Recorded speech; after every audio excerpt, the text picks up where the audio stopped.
All right, let's bring in Fox News contributor Marc Thiessen. So much to dig into here, Marc. Great to see you. So here's more from Francesca Hong, making the case that she's evolved. Listen. Sometimes I think that I had some hot takes, some bad takes on Twitter, but when you're a business owner running a restaurant during COVID, or trying to pay bills as the student, and you're putting feelings out there to the world, but I've evolved, I've learned. So what do you think about her saying she's sick of all the criticism for her bold ideas? Yeah, you know, when she answered that question about Thanksgiving, and she said, well, you know, I'm a chef, it reminded me of Peter Sellers in the movie Being There, where he's Chance the gardener who stumbles into politics and starts talking about gardening, and everyone thinks he's saying things that are profound when he's really actually just sort of mentally deficient and talking about being a gardener. It was kind of embarrassing. She's kind of cringeworthy as a candidate, which is why I understand some of even the DSA radicals haven't endorsed her. But look, you just showed a picture of her. She's standing there with Hassan Piker, a guy who said that Americans deserved 9/11. The tragedy of the 20th century was the collapse of the Soviet Union. She was one of this movement. But you know, Alexandria Hoff was just in Madison, Wisconsin. Scott Walker used to call Madison, Wisconsin 30 square miles surrounded by reality. That's the Democratic Party in the state of Wisconsin, and it's gotten even more crazy because people are leaving. They're leaving these Democrat-governed states, even though it's a swing state in presidential years. That Donald Trump won it last time around.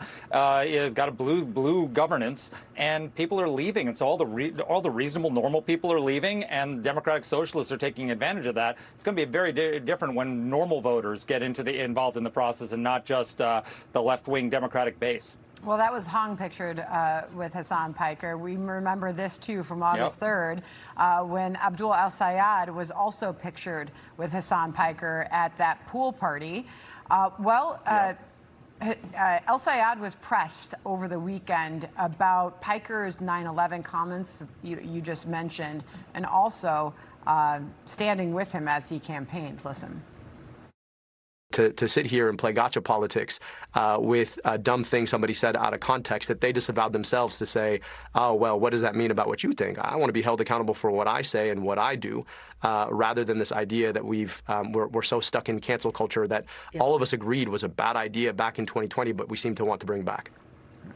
I don't know. Should that be enough? What is the proper context in which Americans deserve 9/11 could be taken?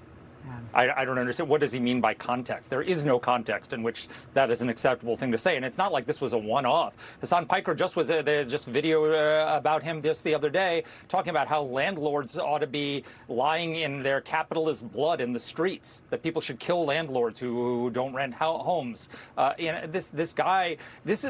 Hassan Piker is the Nick Fuentes of the left. They're not very different. But can you imagine if a Republican Senate candidate was campaigning openly with Nick Fuentes, with the things he said about Stalin and the things he said about Jews and the things he said about, well, that might be popular in the Democratic Party. But you know, this is the fact that there are mainstream Democrats actually aligning with this guy. They're so desperate for power that they're willing to sell out their principles. I mean, Hassan Piker ought to be radioactive, and anyone who campaigns with Hassan Piker ought to be radioactive. Yeah, and as you say that, we've got him, comrade Kingmaker, up on the board with all those Democrats that he has been seen with, and all those Democrats that have been seen with him. From Francesca Hong, about which we are speaking now, Abdul El-Sayed, Cori Bush, Ilhan Omar, part of the squad as well. And just to make sure that nothing is taken out of context, Hassan Piker said America deserved 9/11, dude. Also said that the U.S. totally brought it on ourselves. Now, Speaker Johnson weighing in on how to handle this, how the Republican Party should handle what is happening with this Democrat divide. Listen. We're fighting right now in Congress over whether we're going to maintain our status as a constitutional republic, or we're going to trade that in, dismantle the foundations, and go down this dark road of death to communism. That's a new ad. Will that contrast for America, will that message work for voters, Mark? I think it will, and I think what's going to happen is I think John Fetterman said it best this weekend, that these candidates and these primaries are all taking place in a left-wing echo chamber, right? And now when the primaries are over, they've got to go out and actually win over centrist, normal people. And normal people don't believe that America brought 9/11 on itself. Normal people don't believe that the fall of communism was the worst thing that ever happened to the world. And so I think they're going to have to compete in a world where normal people actually get a say in their elections, and it's going to be a lot harder for them to win. Yeah. When it comes back to Francesca Hong, we'll see if voters can forget the tweets, but can they forget all those pictures alongside that man, Hassan Piker, so many of those socialist Democrats. Mark, always good to have you on. Thank Looking you very forward to much. the Thanksgiving ads. Yeah, no kidding. Gosh. A flip and a flop. All right.